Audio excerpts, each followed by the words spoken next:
Welcome to the Disrupting Obesity podcast. I'm Charlotte Skanes, and I'll be sharing ways to regain control over your body and lose an extreme amount of weight naturally. Being fat is about so much more than just the food. It's about your relationship with food. That means that dealing with your weight is about more than just the food, too. You have to change that relationship. You have to start disrupting obesity. Welcome to the 7th Ask Whatever episode and the first Ask Whatever of the new year. I'm going to take on as many of your questions as I can today. We're going to kick the new year off with a bang, and I want to make room for more of your questions. I keep a running list of all of the ones that come in through the website and the podcast and my social media, and I want to keep getting to as many as I can. And please keep sending them in. I love them, even when I've had them before, so don't worry about that part. I like repeat questions because it gives me a chance to come at them another way. So let's do this. I want to dive right in.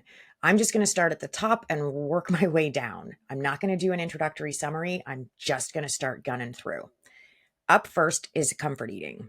Do I have any comfort food tips? I sure do. Lots of them, actually. My main answer is to eat them. Comfort food looks different for everybody.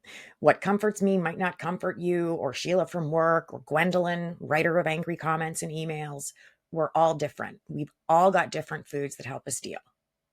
Because here's the thing, right? If you've been listening for a bit, or you're following me over on Insta, which is where I've got a whack of quick and easy low-calorie recipes and a whole bunch of other stuff. But if you've been around for a bit, you probably know about my whole comfort, reward, and cope thing.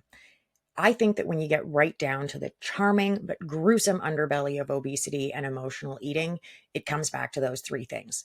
You're eating to comfort yourself, to reward yourself, or to help yourself cope.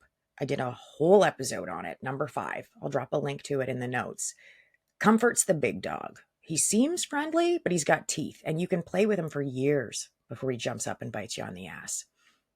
There's nothing wrong with comfort eating, and I know that kind of flies in the face of a lot of the advice out there right now. There's also an 85% recidivism rate right now, so I'm going to say whatever the fuck I want. There's nothing wrong with eating to comfort yourself. Not a damn thing, but you need to do it the right way. And the right way is the very present and very mindful way. Choose. Actively choose. I can grief eat spiral. Like everybody else, I've had some shit to deal with. I've had loss. And like us, I like to eat my feelings. It's my favorite way. Giving it up has never really seemed like a viable option for me, so I found a way to work with it. I can be sad. I can want to comfort myself with food, and I do.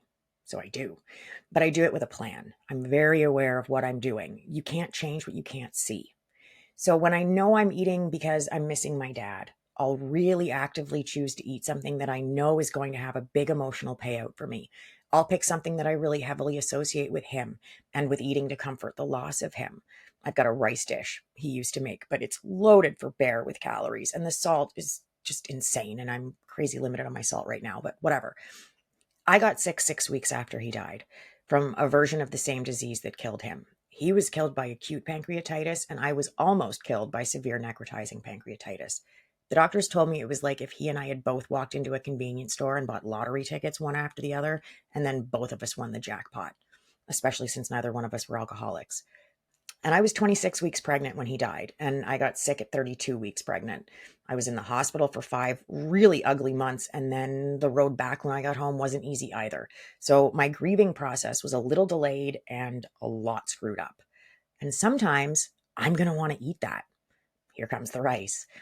But I'm not going to lose myself in it. I'm not going to make a huge batch of the rice and keep eating it until it's all gone. I'm going to make a small batch of it, and I'm going to eat some of it. Maybe even most of it, but I don't have to finish it anymore because I really pay attention to that rice and the reason why I'm eating it while I'm eating it. Here's the best part.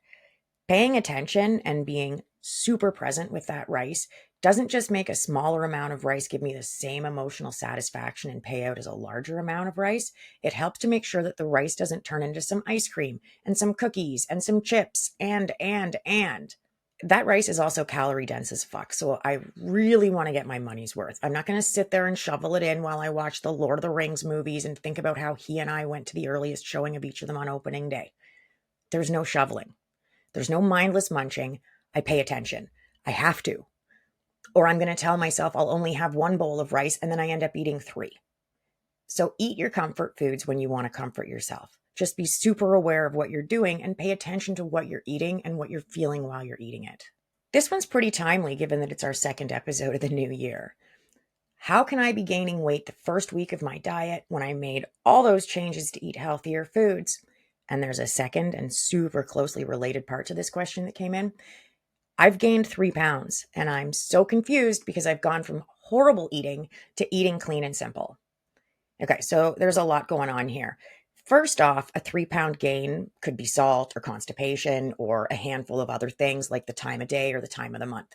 I kind of just shrug my shoulders at a 3 pound gain. Sorry. Weight's relative. And when you've weighed 338 pounds, 3 pounds isn't nearly as big a deal as it is for someone who's only ever weighed $1.35. So there's that. 3 pounds is kind of meh. But the bigger part of this that I want to address is the whole part about eating healthier or clean or simple, however you want to say it. None of those things guarantee a calorie deficit. Not one of them. I think this is the first time I've kind of started going down this road, but it's a fun one. We're just going to take a quick little trip though. We're going to dip our toes. Healthy food isn't necessarily lower in calories. I know we kind of maybe all wish it was, or at least the smoothie people definitely wish it was. But healthier, clean, and simple food still has calories. Sometimes it has loads of them. You want to talk about avocado toast? Now, I don't like avocado. It's a texture thing. I can't handle it.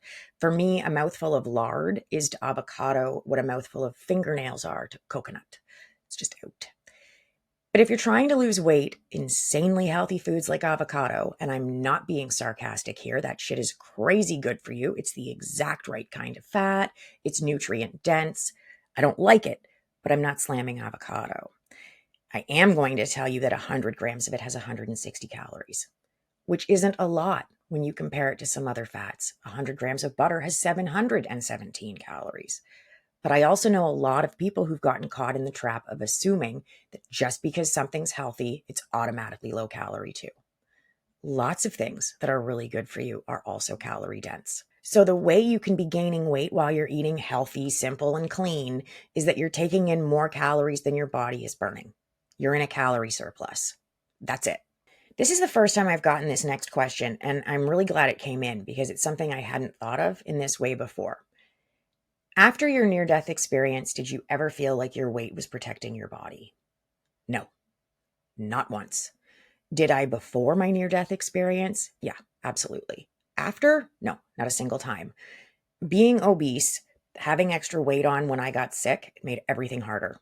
Every single thing. The entire experience would have been easier if I hadn't been more than 100 pounds overweight. That's irrefutable. Becoming obese now could be catastrophic for me. I can't do it. I've got to keep my diabetes under control, which I'm still managing to do with diet and exercise, even though I'm missing a massive chunk of my pancreas and all of my gallbladder. Since last summer, I've had this kidney stuff going on, and I'm pretty sure being overweight wouldn't help that situation at all. And here's something I'm definitely not supposed to say out loud right now, but I'm gonna. I don't want to be obese again. I don't like the way it feels, and I don't like the way I look. Mostly, though, I'm terrified of what would happen just to my health if I get fat again. It scares the shit out of me. I really like being alive. I really like being with my family. I like moving around and being able to do the things I want to do. But I really could have stopped it. I really like being alive because that's enough for me. I've been way too close to the edge. But I do understand using your weight as protection, and it's something I plan on talking about a lot more. Weight can be a security blanket. It can make you feel like you're undesirable and invisible. It can make you feel safe. I get that. I'm in a place where my health has to be the priority. Let's just keep on courting controversy here. Why not? You guys are making me brave. And I should stop and thank you because I really am grateful. And I'm realizing that this is a bad time to do this because I don't have a great track record with big feelings and not crying. But I'm very grateful for all your emails and comments and messages. Hearing from you that I'm being helpful and encouraging makes me keep going. So thank you so much. Okay, there's no crying in podcasts, so let's be controversial instead. I see some version of this all the time. So I don't have to count carbs, which is the way I prefer to come at this, but I might decide to address the people who demand carb counts or judge and shame anybody for eating high carb foods super done with you. And I won't engage. You can leave those comments all day, Gwendolyn, but I'm just going to keep pretending that they're not there. No, you don't have to count carbs to lose weight. You don't. I know they keep saying that you do, or that it's some miraculous shortcut to weight loss. It's not. A calorie deficit is a calorie deficit, and your body needs carbs, period. When it comes to losing weight, if you get there by cutting carbs, you get there by cutting calories. If you get there by eating kale and quinoa, you get there by cutting calories. If you get there by eating bacon and bubblegum, you get there by cutting calories. You don't have to cut carbs. They're not making you fat or keeping you fat. Calories make you fat and keep you fat. All a calorie is a unit of energy. It's like gas in your car. Let's pretend that gas tanks are flexible. You put gas in, you drive around, which burns a whack of gas, so you go get more gas, but you didn't burn all of the gas, and you put in the same amount as it took to fill it up last time. That gas tank is going to need to expand just a little. Actually, a better analogy would be if the extra gas converted itself into extra rubber on the tires or metal on the doors, because that's what calories do in your body. They get converted into something else and stored. In this analogy, it doesn't matter what kind of gas you put in the car. Premium, regular, ultra, doesn't matter. Just like it doesn't matter if your food is always expensive, organic, and whole, or if it's whatever you can afford and you're staying in a calorie deficit. Sorry, that might seem just a little out of left field, but I'm really unhappy with some of the, I don't know what the word is, poverty shaming. Not everybody can afford to shop at Whole Foods for those 120 calorie grapes, which is the exact same number of calories as the grapes up the street for a third of the price. It's the exact same. I'm sorry, the snobbery of all of this really triggers me. But we also need to be talking about it because I'm hearing about it because it's happening. But I don't get messages from people who are upset because so-and-so said this and that to them and they're pissed off. No, I get messages from people who are feeling bad about themselves and inadequate in themselves because they can't afford to eat the food on a particular meal plan. It comes up in the comments, and I had someone sarcastically point out that for the same number of calories as the recipe I'd made, I could have had a particular couple of brands of frozen desserts. And that's fine. The calories might be the same, but my dessert costs less than half the price. Way less. It's far more accessible. People in food deserts don't have access to organic, low-calorie ice cream, Gwendolyn. They just don't. So, back to carbs. No, you don't have to count them to lose weight.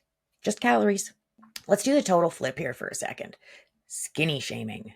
That's a thing, and it pisses me off too. First, skinny is relative.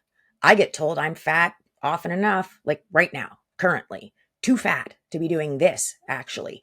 And to somebody who's weighed $105 their whole lives, I guess I am. But when you're at where I was, when you've always struggled with needing to lose a significant amount of weight, I'm pretty sure I don't look fat to you anymore. But I also get the other side. Because you see, I'm too thin. So I'm out of touch. I don't know what it's like anymore. Okay. Because some of the time, apparently, when you're where I was, I'm too skinny. Which I know I'm not. I have a team of doctors and healthcare providers, all of whom are aware of my height and my weight, and exactly none of them have a problem with my weight at all. Nobody thinks I'm too fat or too thin. I'm doing just fine over here. So I feel pretty good about it. But because skinny is relative, I hear from people who are being shamed and criticized by people in their lives for getting too thin. And most of the time, it's coming from partners. But I've heard it from pretty much every family member you can think of, from parents to cousins. And I've heard it coming from friends and coworkers. So it can come from just about anywhere because it's relative. And your weight has been for the people in your life too. If somebody hasn't seen you since you dropped 40 pounds, they might be a little shocked. They're used to seeing you very differently and they have a picture in their minds of what you look like. So you might meet some resistance. But here's the thing. It's your body. It's not up to them. And I'll say this too. Most of the time when someone's being critical like this, it's not actually about you at all. This is a them thing, not a you thing. And if you're in the healthy weight range that's been laid out for you, or if you're well on your way to it, you're not doing anything wrong. For the second half of this episode, I want to burn through a bunch more questions. I see a lot of the same ones over and over, and I don't mind one bit, but I also know that not everybody has time to go back and listen to past episodes to find those answers. So I'm going to cover a couple of the repeaters, and then we're going to do a couple more quick ones that I haven't taken on before, and just keep working our way through that master list. I actually have a spreadsheet where I write down every single question I get. So let's get to as many of them as we can, given my penchant for segues and getting distracted. How often should I weigh myself? I can do this one in like a minute. Once a week. Any more and you'll make yourself crazy. Any less and you won't have the awareness you need to change your relationship with food and get control of your weight. Pick a day that you can consistently weigh yourself at the same time and stick with it. Once a week. How much should I eat to avoid starvation mode? Okay, so I'm going to answer this in two parts, but I'm going to be brief because it's going to be just slightly controversial, and I'm okay with that. But I'm probably going to need a much longer segment, and today is not the day. First, you need to be eating no less than 500 calories under your TDEE, total daily energy expenditure, the number of calories your body burns each day. TDEE minus 500 is pretty much the ideal, and there's nothing controversial about that. But I want to be very, very clear. Do not cut your calories too drastically. It's not sustainable, and you're setting yourself up to fail. Plus, it's really unhealthy, and you're not going to be firing on all cylinders, which is a huge part of why you're setting yourself up to fail. If you can't think straight, how are you supposed to stick with it? Here's the controversial part, and I don't know that I've said this on here before. I'm pretty sure I haven't, but again, I'm getting braver. So here we go. There is no such thing as starvation mode. It's a myth. It's a very convenient myth on a couple of fronts, not least of which is the way it keeps people eating. But it's also still a myth. If starvation mode were a thing, respectfully, world history would be very different. Did you ever overeat when you were pursuing a calorie deficit? Yeah, I sure did. It took me almost 2.5 years to lose 200 pounds, and I happen to think that's pretty quick. But I also know that at least theoretically, I could have done it faster. I don't think speed is the important part, though. Faster rarely means better when it comes to weight loss. But yeah, I absolutely overate when I was losing my weight. It's crazy hard, and it's a crazy amount of pressure, and I don't think it's entirely reasonable to expect perfection in anything, but especially not in weight loss. So I've gotten several comments, questions on this one. I got 3 in one day, actually, which is why this is here. The blood type diet is rearing its ugly and ineffectual head again. It's like fad diet whack-a-mole. They disappear for a while and then they start to pop back up again. The blood type diet isn't a thing. It's not. It's been around since the mid-90s, and I don't want to say it's bullshit, but I also kind of do. Not a thing. Did you have surgery or did you lose your weight on your own? It's a fair question, and I really don't mind answering it. I know people think it offends me. It really doesn't. Most of the people I know who've lost more than 180 pounds did it with surgery. So yeah, I didn't though. I did it on my own with a fair bit of trial and error. I was told I didn't qualify for surgery. The rules were very different in Canada then. So it was a calorie deficit and intermittent fasting. That's it. What did you use to track? An app or a pen and paper? So I've done both. If I'm tracking now, which I have to do a fair bit, not for weight loss, but just because of everything I've got going on with my health and my digestive system. So if I'm tracking now, I use my Fitness Pal. But when I lost the 200, there were no apps, so I had a notebook. Did you focus on hitting protein in your macros when you were tracking calories?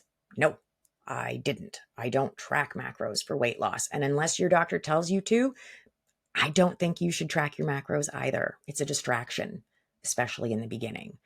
When you've got a significant amount of weight to lose, you've got time. And I know there's an argument to be made for starting things the way you intend to continue, and I am a huge fan of that with a lot of things, but this isn't one of them. Don't worry about focusing on macros. It's just unnecessary. Do you recommend tracking forever? Also, no, I don't. I don't think you'll need to.